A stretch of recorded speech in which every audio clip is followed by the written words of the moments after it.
देवीचे प्रत्येक रूप किती सुंदर दिसतं ना, तर आमच्या कॉलनीतील देवीचं हे रूप आहे। त्याच्यानंतर 5व्या माळेला आम्ही रात्री गरबा खेळायला गेलो, तर थीम ठेवली होती घागऱ्याची, परंतु काही जणांकडे घागरे नसल्यामुळे अशा प्रकारे आम्ही साड्या घातल्या होत्या गुजराती पद्धतीच्या। त्याच्यानंतर आजचा जो कलर आहे 6व्या माळेचा, तर राखाडी कलर आहे, तो मी घरीच बसा बनवला।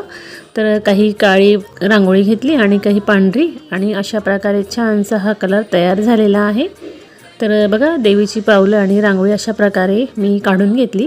त्याच्यानंतर माळ केली निशिगंधाची, आणि बघा आता हे देवीला आज मुखवटा आणि मोत्याच्या माळा मी घालणार आहे।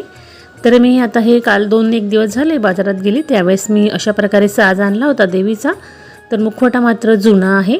आणि आज बघा अशा प्रकारे मी पूजा केलेली आहे।